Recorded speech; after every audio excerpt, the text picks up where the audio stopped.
सबसे पहले ABP report में बात करेंगे चौंकाने और डराने वाली उन तस्वीरों से जो इंग्लैंड से आई हैं, जहां लिवरपूल शहर में एक सरफिरे ने फुटबॉल फैंस पर अपनी कार चढ़ा दी। आप देख सकते हैं, जिससे 4 बच्चों समेत 27 लोग बुरी तरह से घायल हो गए। लेकिन ऐसा क्यों हुआ, कब हुआ, देखिए इस रिपोर्ट में। भीड़ में घुसी कार, मची चीख पुकार। तस्वीरें इंग्लैंड के लिवरपूल शहर की हैं, जहां वाटर स्ट्रीट पर एक तेज रफ्तार कार ने फुटबॉल फैंस को कुचल दिया। ये फैंस लिवरपूल फुटबॉल क्लब की प्रीमियर लीग जीत पर विक्ट्री परेड निकाल रहे थे। इस दर्दनाक घटना में कई लोग घायल हो गए, जिन्हें रेस्क्यू टीम ने अस्पताल में भर्ती कराया। तस्वीरों में आप साफ देख सकते हैं कि बड़ी संख्या में फुटबॉल फैंस सड़कों पर इकट्ठा हुए हैं। तभी वहां पर एक तेज रफ्तार कार आती है और एक के बाद एक कई लोगों को कुचल देती है। हादसे के बाद मौके पर चीख पुकार मच गई और लोग जान बचाकर इधर उधर भागने लगे। मर्सीसाइड पुलिस के अनुसार घटना सोमवार शाम 6 बजे के बाद हुई। पुलिस ने आरोपी कार ड्राइवर को हिरासत में ले लिया है। हालांकि अभी तक ये साफ नहीं हो पाया है कि ये घटना एक हादसा थी या फिर जानबूझकर की गई साजिश। फिलहाल पुलिस सभी एंगल से मामले की जांच में जुटी है। और देखिए, अभी भी भारत से मुंह की खाने के बाद पाकिस्तान के प्रधानमंत्री शहबाज शरीफ तुर्की पहुंचे और फिर तुर्की के बाद ईरान भी गए। लेकिन ईरान पहुंचते ही उनकी अक्ल ठिकाने आ गई है और अब वापस से पाकिस्तान भारत से बातचीत करने की इच्छा जता रहा है। देखिए, शहबाज शरीफ अपने पूरे लाव लश्कर के साथ तेहरान पहुंचे, जहां ईरान के राष्ट्रपति ने स्वागत किया। शरीफ को गार्ड ऑफ ऑनर भी दिया गया। इसके बाद शहबाज ने ईरान के राष्ट्रपति के साथ बातचीत भी की। इस दौरान पाकिस्तान का नया फील्ड मार्शल बना आसिम मुनीर और पाकिस्तान के डेप्यूटी पीएम और विदेश मंत्री इशफाक डार भी मौजूद रहे। बातचीत के बाद शहबाज ने एक प्रेस कॉन्फ्रेंस की और अपनी इच्छा जता दी। We are ready to talk for the sake of peace on water issue with a neighbor. We are ready to talk to promote trade and also counter terrorism if they are serious. If they accept my offer of peace, then we will show that we really want peace seriously and sincerely. Shahbaz शरीफ के मुंह से निकले ये लफ्ज सबूत हैं कि हिंदुस्तान ने पाकिस्तान की हालत कितनी पतली कर दी है। और हिंदुस्तान का खौफ तब भी नजर आया जब शहबाज शरीफ ने ईरान के supreme leader Ayatollah Ali Khamenei से मुलाकात की। मुलाकात के दौरान शहबाज शरीफ ने भारत के आक्रमण से बचाने के लिए ईरान के समर्थन का शुक्रिया किया। शहबाज शरीफ का ये बयान और शांति का राग पाकिस्तान के खौफ और उसकी बेचैनी को साफ साफ बयां करता है। और प्रधानमंत्री नरेंद्र मोदी के गुजरात दौरे का आज दूसरा दिन होगा। आज भी वो कई कार्यक्रमों में हिस्सा लेंगे। इस दौरे में प्रधानमंत्री मोदी ऑपरेशन सिंदूर को लेकर पाकिस्तान पर हमलावर भी रहे। भुज से प्रधानमंत्री मोदी ने पाकिस्तान को कड़ी चेतावनी दी है, सुनिएगा। भुज में पीएम ने करोड़ों की परियोजनाओं की सौगात दी। पीएम के इस दौरे पर ऑपरेशन सिंदूर की झलक दिख रही है। भुज से पीएम ने पाकिस्तान को कड़ी फटकार लगाई। पीएम ने कहा कि पहलगाम हमले के बाद 15 दिन इंतजार किया कि पाकिस्तान आतंकियों पर कोई कार्रवाई करेगा, लेकिन उसके एक्शन नहीं लेने के बाद ही भारतीय सेना ने आतंकियों के गढ़ तबाह किए, क्योंकि पाकिस्तान आतंकियों को पनाह देता है। पाकिस्तान को आतंक की बीमारी से मुक्त करने के लिए पाकिस्तान के अवाम को आगे आना होगा, पाकिस्तान के नौजवानों को आगे आना होगा। सुख चैन की जिंदगी जियो, रोटी खाओ, वरना मेरी गोली तो है ही। गुजरात दौरे के दूसरे दिन आज पीएम मोदी गुजरात शहरी विकास की 20वीं वर्षगांठ के समारोह में शामिल होंगे। और ऑपरेशन सिंदूर को लेकर विदेश मंत्री एस जयशंकर पर कांग्रेस लगातार हमलावर है।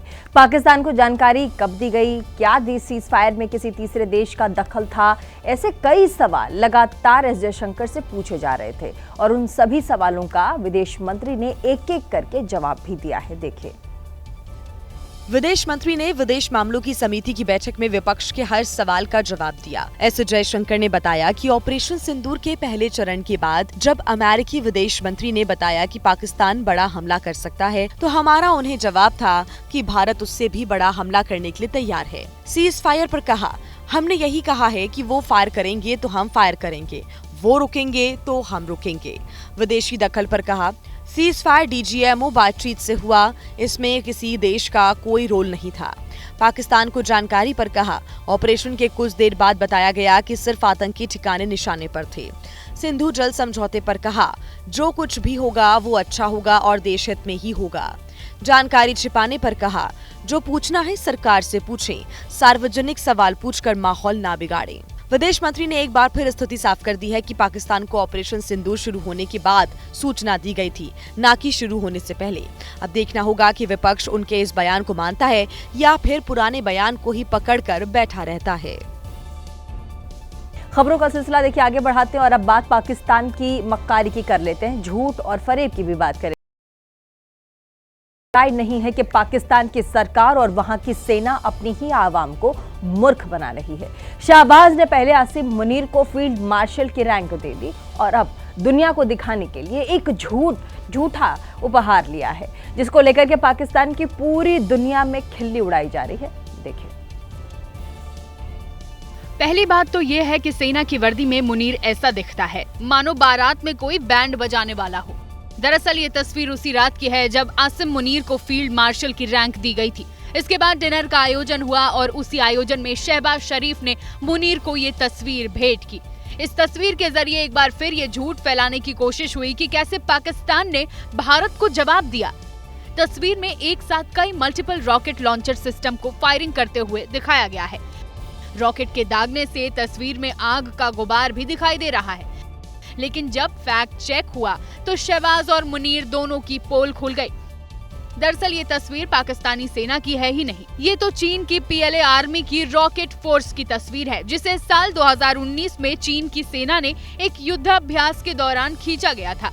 जैसे ही पता चला कि शहबाज शरीफ ने मुनीर को चीन की सेना की साल 2019 की तस्वीर भेंट की है, पूरी दुनिया में दोनों की थू-थू होने लगी है। और पाकिस्तान के इस फर्जीवाड़े की पोल असदुद्दीन ओवैसी ने भी ग्लोबल लेवल पे खोली है। ओवैसी भारत के उस संसदीय प्रतिनिधि मंडल के सदस्य हैं जो कि पाकिस्तान का पर्दाफाश करने के लिए इस वक्त कुवैत में मौजूद है। अब इसी दौरान उन्होंने न सिर्फ पाकिस्तान के आतंकी करतूतों का जिक्र किया है, बल्कि तस्वीर वाले फर्जीवाड़े का जिक्र कर दिया और कहा कि पाकिस्तान पर तीखा हमला बोला है। क्या कुछ कहा, सुनिएगा। बैजयंत पांडा की टीम कुवैत पहुंची और वहां के उप प्रधानमंत्री के सामने पाकिस्तान के काले चिट्ठे खोले। इस टीम ने बताया कि पाकिस्तान में आतंकवाद ही उसके स्टेट पॉलिसी है। ऑपरेशन सिंदूर के बाद पाकिस्तान जिस तरह का झूठ फैला रहा है, टीम ने उसे भी बेनकाब किया। The Pakistani army chief had gifted a photo to the Pakistani Prime Minister Shehbaz Sharif. President of Pakistan was there, the Speaker of National Assembly was there. And these stupid jokers, they want to compete with India. They had given a photograph of a 2019 Chinese army drill, claiming it's a victory over India. Now this is what Pakistan indulges in. They cannot even give a proper photograph. तो हम बचपने में हम school में सुनते थे कि अक्सर स्कूल में क्या होता था कि हम अच्छे पढ़ने वाले बच्चे के बाजू पे बैठता था। तो नकल करने के लिए अकल भी चाहिए, इन नालायकों को अकल भी नहीं है। ओवैसी ने भी ये कहा कि पाकिस्तान मुस्लिम विक्टिम कार्ड खेलकर दुनिया से झूठ बोल रहा है। Pakistan cannot take up this issue. हम मुसलमान हिंदुस्तान में पाकिस्तान से बढ़ के मुसलमान है, पाकिस्तान से बढ़ के मुसलमान है। और मैं तो आपको बोल रहा हूं कि उनसे ज्यादा हम ईमानदार हैं, उनसे ज्यादा हम में तकवा है, अल्लाह से मोहब्बत है, उसके रसूल सल्लल्लाहु अलैहि वसल्लम से मोहब्बत है। इसी के साथ यूरोपीय देश फ्रांस में भी भारतीय प्रतिनिधि मंडल पहुंचा है। आतंक के खिलाफ ऑपरेशन सिंदूर के मकसद के बारे में वहां के नेताओं और लोगों को जानकारी दे रहे हैं। देखिए,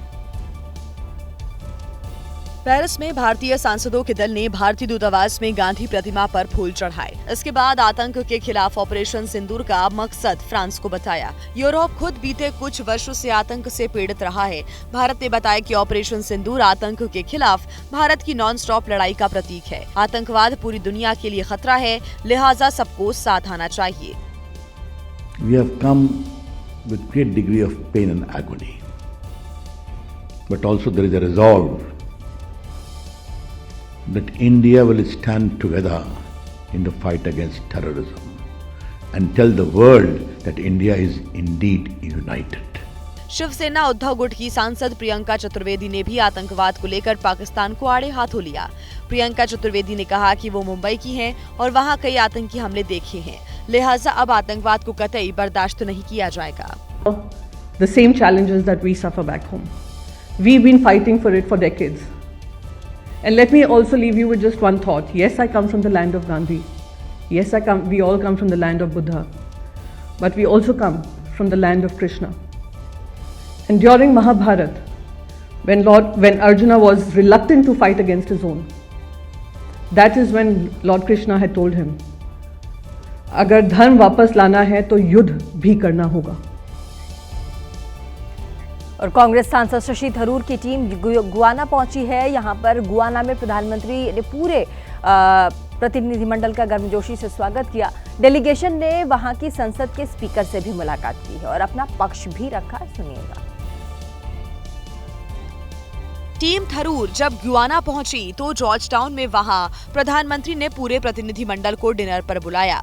भारतीय सांसदों की मेहमान नवाजी की गई और भारत ने डिनर टेबल पर ही पाकिस्तान को धराशायी कर दिया। जब गुआना के प्रधानमंत्री ने कहा कि ऑपरेशन सिंदूर बहुत जरूरी था। Guyana condemn any act of terrorism because we feel that every nation and the people from every nation have a right to peaceful existence in their country, and any act of terrorism is not only an act against the state but an act against the people and their whole peaceful existence. प्रतिनिधिमंडल ने George town में promenade garden में महात्मा गांधी की प्रतिमा पर पुष्पांजलि अर्पित की और वहां की संसद के स्पीकर के साथ मुलाकात की और पहलगाम हमले के बाद के घटनाक्रम पर अपना पक्ष रखा। The formal meeting, he showed a great deal of understanding for our position and our concerns, and each MP had a chance to contribute to the appreciation of the issue. Guana संसद के अध्यक्ष मंजूर नादिर के साथ एक बैठक के दौरान शिवसेना सांसद मिलिंद देवड़ा ने भी आतंकवाद की निंदा की। और ऑपरेशन सिंदूर के बहाने गृह मंत्री अमित शाह ने उद्धव ठाकरे पर भी जमकर निशाना साधा है।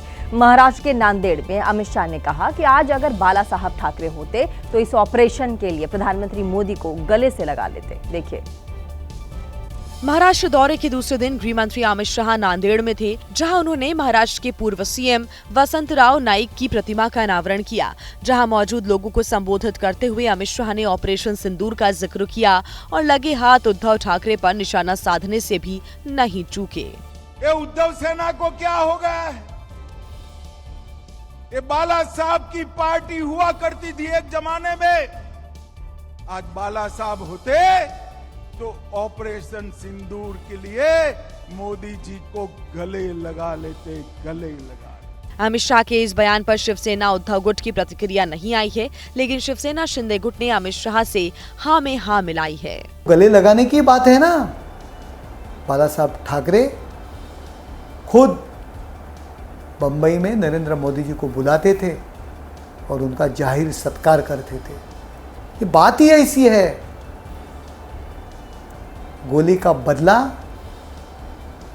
जान का बदला नरेंद्र मोदी जी ने जान लेके किया है। और तेज बारिश से मायानगरी बेहाल है। मुंबई में मई महीने में हो रही बारिश ने 107 साल का रिकॉर्ड तोड़ दिया है। मौसम विभाग ने आज के लिए भी भारी बारिश का अलर्ट जारी किया है। देखिए। भारी बारिश से मुंबई पानी पानी हो गई है। क्या आम और क्या वीआईपी, सभी इलाके पानी में समा चुके हैं। जनजीवन बुरी तरह प्रभावित हुआ है। मुंबई के वेस्टर्न और ईस्टर्न एक्सप्रेसवे पर जबरदस्त ट्रैफिक देखने मिल रहा है, तो लोग पर्याय के तौर पर लिंक रोड का इस्तेमाल करें, यानी कि अंदर के रोड का इस्तेमाल करें। उसी खार लिंक रोड पर मैं मौजूद हूँ और यहाँ सड़क जो है वो नदी में तब्दील होती हुई दिखाई दे रही है। क्योंकि हमेशा भागती दौड़ती रहने वाली मुंबई बारिश से थमसी गई है, मानो पूरे शहर में चक्का जाम हो गया हो। महाराष्ट्र में मानसून के आगमन के साथ ही मुंबई में 24 घंटे के लिए येलो अलर्ट जारी किया है। बीती रात से मुंबई में रुक रुक कर तेज मूसलाधार बारिश हो रही है। हम मुंबई के गोरेगांव इलाके में हैं, गोरेगांव के वेस्टर्न एक्सप्रेस हाईवे पर हैं और देखिए पहली बारिश में मुंबई की गति किस प्रकार से धीमी हो गई है। मुंबई की गति को ब्रेक लगा है। ये तस्वीरें बताती हैं कि बारिश की वजह से लोगों को आवाजाही में कितनी दिक्कत हो रही है। मुंबई में बारिश तबाही मचा रही है। तेज बारिश और हवा से छत्रपति शिवाजी महाराज टर्मिनस स्टेशन की पार्किंग में खड़ी कार पर पेड़ गिर गया। इस हादसे में लोग बाल बाल बच गए। बारिश से मुंबई की लाइफलाइन कही जाने वाली लोकल ट्रेन के ट्रैक डूब गए हैं। मेट्रो स्टेशन में भी पानी भर गया है। मुंबई के समंदरों में भी ऊंची ऊंची लहरें उठ रही हैं। समुद्र तटों पर मुंबई पुलिस और लाइफ गार्ड्स की टीम को तैनात किया गया है। मौसम विभाग ने आज भी मुंबई में भारी बारिश की संभावना जताई है। वहीं मुंबई के अलावा महाराष्ट्र के दूसरे हिस्सों में भी भारी बारिश का कहर जारी है। और महाराष्ट्र में पानी के प्रकोप में जिंदगी की जंग लगातार जारी है। सोलापुर, रत्नागिरी जैसे जगहों पर कई लोगों की जान जोखिम में पड़ गई है। उन्हें समय रहते बचाया गया। कर्नाटक में भी रेस्क्यू ऑपरेशन लगातार चलाया जा रहा है। देखिए, सोलापुर में एनडीआरएफ जवानों के कंधे पर बैठकर आए बुजुर्ग की जिंदगी बाढ़ में अटक गई थी। किस्मत अच्छी थी, मदद समय पर पहुंच गई। इसी तरह रत्नागिरी में भी पानी के तेज बहाव के बीच एनडीआरएफ की टीम देवदूत बनकर आई। कर्नाटक के मंगलुरु में भी ऐसा ही एक रेस्क्यू ऑपरेशन चला। यहाँ एक झरने के टॉप पर बैठे 5 लोगों को रस्सी के सहारे निकाला गया। वापस महाराष्ट्र की कहानी पर आते हैं। यहाँ के रायगढ़ जिले में बारिश ने नदी को और नदी ने सड़क को कहीं ज्यादा खतरनाक बना दिया। सड़क किनारे मिट्टी का कटाव होने से गड्ढा बन गया था। बारिश से महाराष्ट्र के किसान भी परेशान हैं। खेतों का बड़ा नुकसान हो गया है। मैं अभी फिलहाल खड़ा हूँ बारामती तहसील के काटेवाड़ी गांव में और यहाँ पे अंगूर के खेत है, वहाँ पे पानी भर गया है। महाराष्ट्र में मानसून की एंट्री हो चुकी है। मौसम विभाग ने मुंबई, ठाणे, रायगढ़ और रत्नागिरी में भारी बारिश के लिए रेड अलर्ट जारी किया है। और मौसम विभाग ने मुंबई में मानसून की एंट्री की आधिकारिक घोषणा कर दी है। समय से ठीक पहले आए मानसून ने मुंबई में लोकल ट्रेनों को अपने निर्धारित समय से देर चलने पर मजबूर कर दिया है। कई जगहों पर तो स्टेशन में पानी तक भर गया था। लोकल ट्रेनें पानी में डूबी पटरियों पर अब चलाई जा रही हैं। देखिए तस्वीरें। पटरियों पर इतना ज्यादा पानी था कि उसमें एक वयस्क व्यक्ति आधा तो डूब ही सकता था। इन पटरियों पर तब तक ट्रेन नहीं चली जब तक पानी नीचे नहीं उतर गया। जिन पटरियों पर पानी थोड़ा कम था वहां गुंजाइश के हिसाब से लोकल ट्रेनें चलाई गई, लेकिन रफ्तार अभी भी ज्यादा नहीं थी। पानी की वजह से ट्रेनें लेट तो हो ही रही थी। स्टेशन तक पहुंचने वाले यात्रियों की भी अपनी लड़ाई थी। वो बारिश से बचने के लिए छाता लगाए थे, जलभराव से बचने के लिए कपड़े ऊपर किए हुए थे।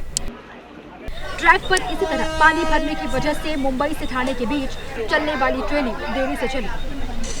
बरसात से बचने के लिए लोगों ने मुंबई मेट्रो का सहारा लेना चाहा, लेकिन पानी वहां भी भर रहा था। और अब एबीपी रिपोर्ट पे खबर यूपी के गाजियाबाद से। यहाँ अकबर नाम के एक युवक को पुलिस ने हिरासत में ले लिया।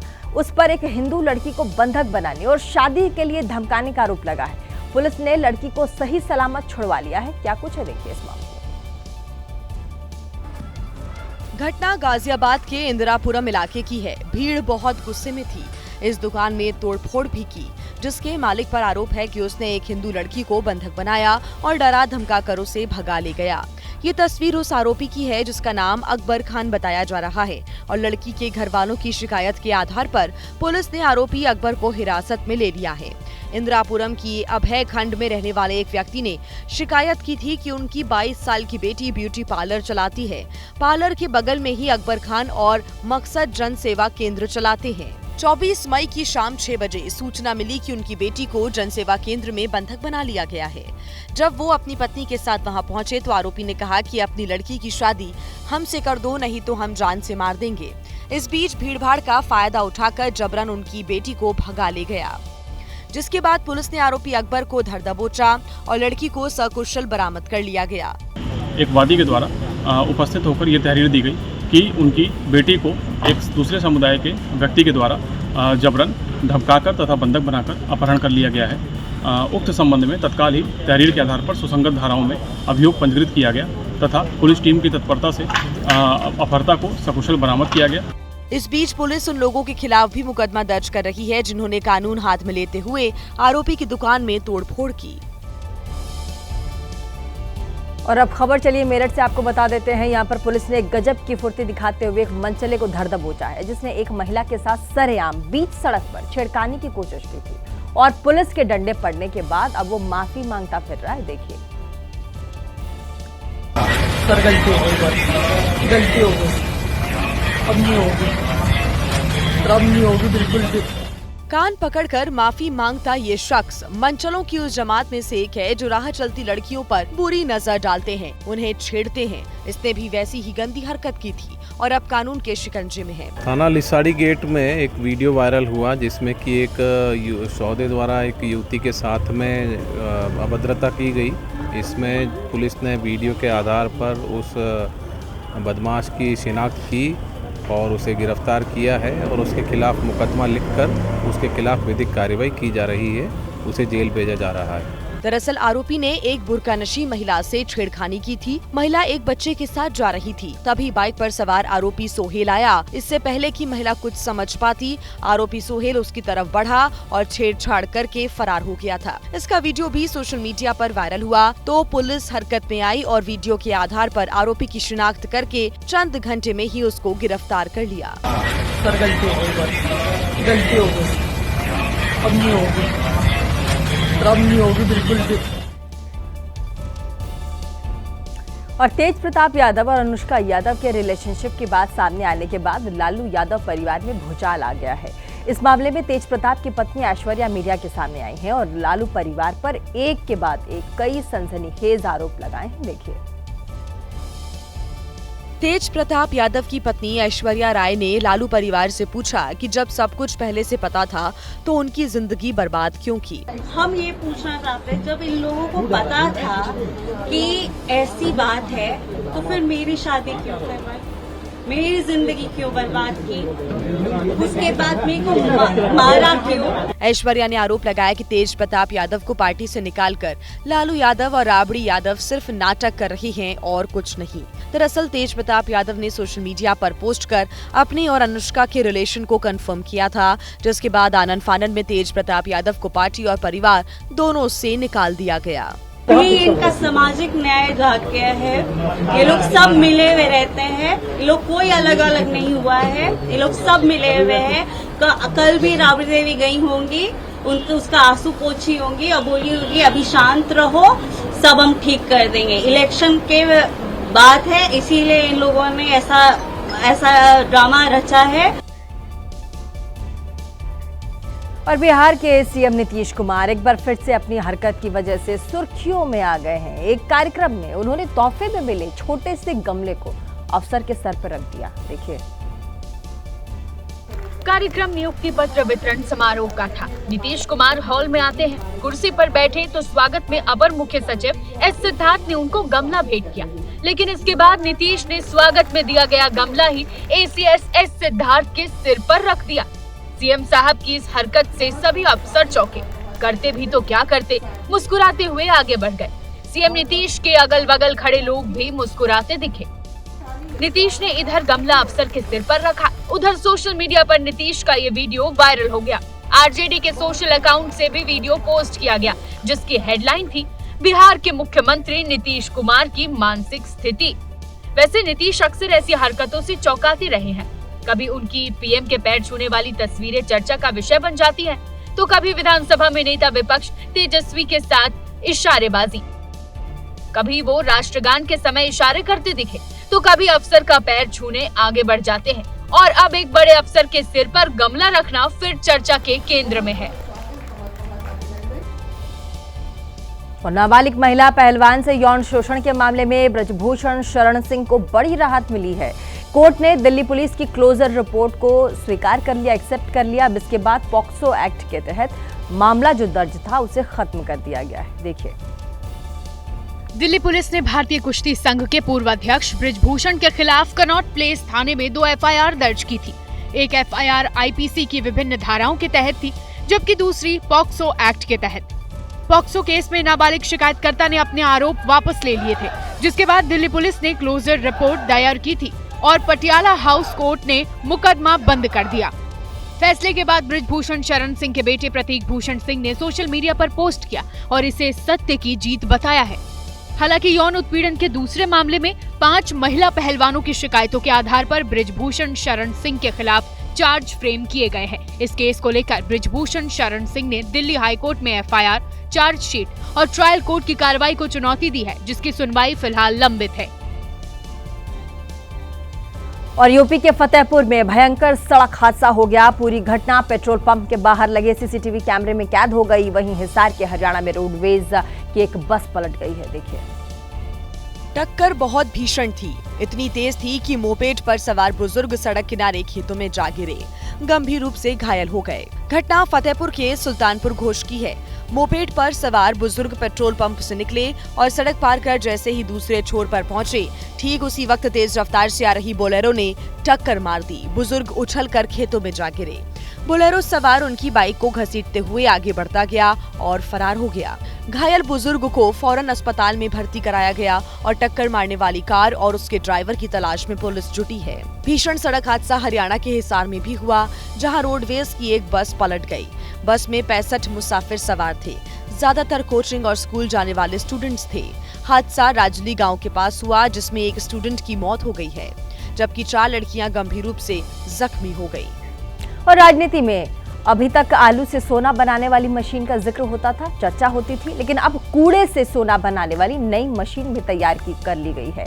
ये दावा किया है खुद यूपी के मंत्री धर्मपाल सिंह ने। देखिए क्या है ये। मंत्री धर्मपाल सिंह मेरठ पहुंचे थे और यहाँ उन्होंने ऐसा दावा कर दिया जिसे सुनकर वैज्ञानिक भी सिर पकड़ लेंगे। यहाँ कूड़े से कांचन बनाने की योजना है, यानी कूड़े से सोना बनाना। वो मशीन जल्दी तैयार हुई जा रही है। थोड़ी समस्या है, जब हो जाएगी तो मेरठ में कूड़े से सोना बनेगा, ये है। यानी मेरठ की नालियों में जो कूड़ा बहता है उसे मंत्री जी नई मशीन से सोना बना देंगे। अगर मंत्री जी का ये मिशन सफल हो जाता है तो भारत दुनिया की चौथी नहीं बल्कि पहली अर्थव्यवस्था बन जाएगा। और बात 5 ट्रिलियन इकोनॉमी की नहीं बल्कि 50 ट्रिलियन इकोनॉमी की होने लगेगी। इसके अलावा देश के जिन जिन हिस्सों में कूड़े के पहाड़ हैं वो सब सोने के पहाड़ बन जाएंगे।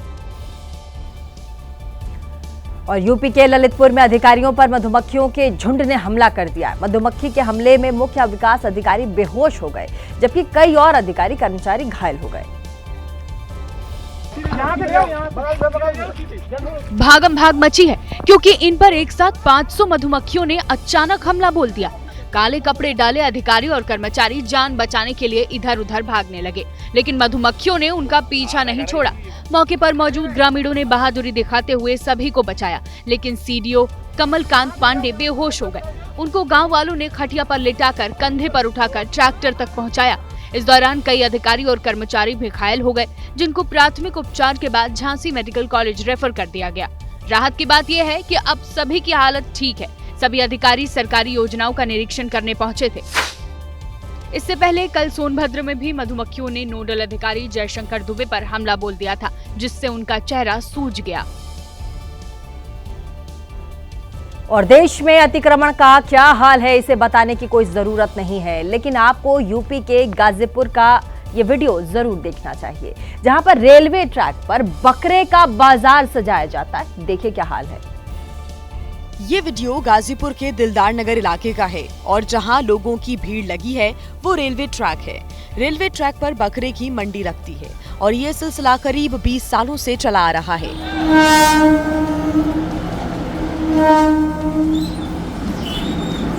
ट्रेन का ड्राइवर भी यहाँ की हकीकत समझता है, इसलिए रफ्तार कम करता है और दूर से ही हॉर्न देना शुरू कर देता है।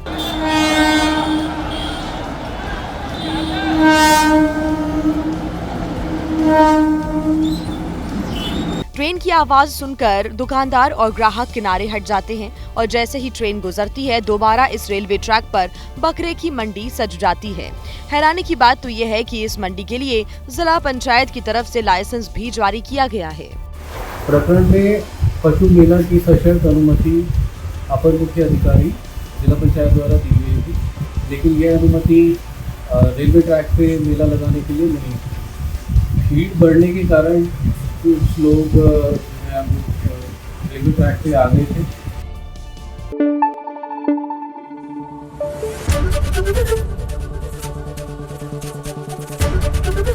एबीपी न्यूज़ आपको रखे आगे।